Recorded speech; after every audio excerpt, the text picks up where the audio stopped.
User experience is one of the big business buzzwords right now. We all want our clients to have a good experience, but what does that actually look like?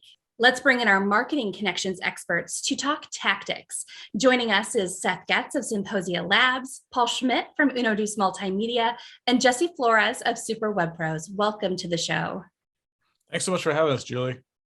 Absolutely. Guys, we actually cover user experience a lot on this show. We did an extended segment on accessibility. Last week, we talked about developing strategies to really emphasize having empathy for our clients. But empathy in marketing sounds kind of abstract. Jesse, I'm going to start with you. What are some concrete and practical ways that businesses can start to implement empathy? Yeah, that's a great question and a very large question to answer in a very small amount of time. So let's talk about probably the way that is going to be the fastest and probably get you the highest result or return really quickly. And that's going to be in your hooks to get attention, right? I mean, you've been on social media, I'm sure you scroll around and most of it at some point just starts to kind of, your attention starts to tune it out.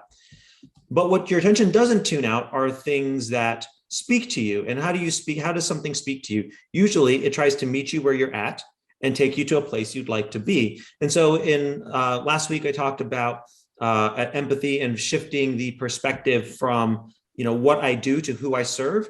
And this is a really great way to also think about your messaging, to think about your messaging hooks, not as what I do, but as in, I solve this problem, or how can this problem be solved, or this problem solved in this amount of time. And that is a very, very simple way that you can start to flip that script and demonstrate empathy while at the same time starting to get some attention. But there's a whole lot of other things too that reflect your empathy.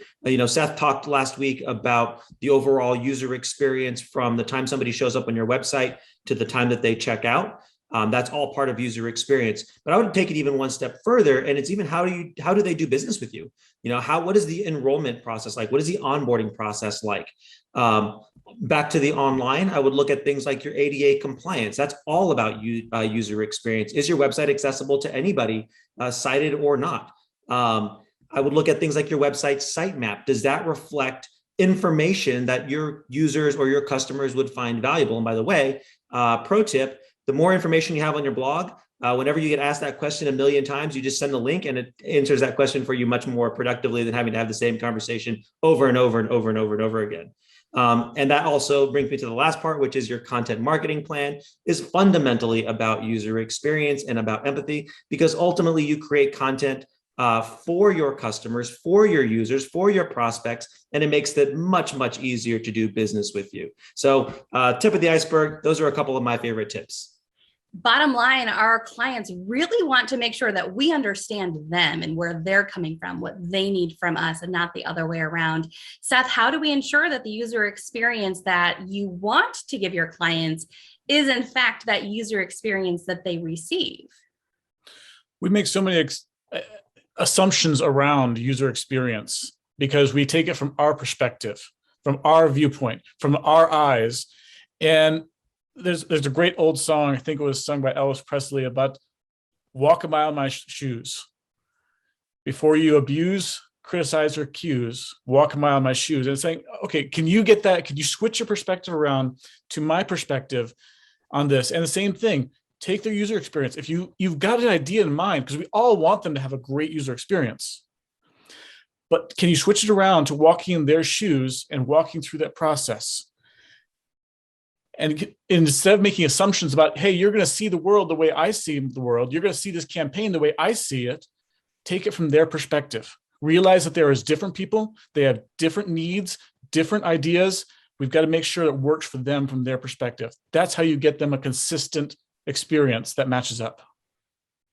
Absolutely. We're working with Jesse's team on a website project right now where the website is beautiful in design, but as it's been implemented and we see how people are actually navigating, it's time for some changes because it's not quite what we had anticipated. I know all of us do that with our businesses. Paul, how does user experience work when it comes to video? Does it mean that the video just simply has to work or just create video? It's a little more complex than that. Well, as you know, when it comes to creating content, it seems like video is the most engaging form that everybody goes to. And with the platforms having a video aspect to it, most of the platforms that you use, and also the fact that you have the ability to shoot video and create video on the fly in the palm of your hand with this technology, there really is no excuse not to have a way to display or share your story. But it's about how to do it strategically and build upon it with what you're trying to tell your folks, and also how you're trying to reach them. Plus, knowing the nuances of when to use what and where. It can really be overwhelming. Take YouTube, for example. We always say that there's a couple different ways to really use YouTube for the user and the experience for the user. One is to use it as a library to gather all your stuff and have it go out. That is one way. Or to use it as a platform.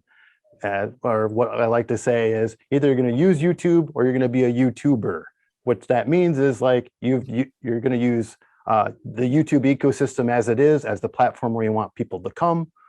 And that, therefore, you're using all the tools available. But that's all about how you want to reach the user, where you want them to go, how you want to display that, and also being strategic with these tools and platforms to be able to share that story appropriately, creatively, but having it as part of the whole ecosystem within your business, your organization, how you want to use that and how you want to get people to engage with that.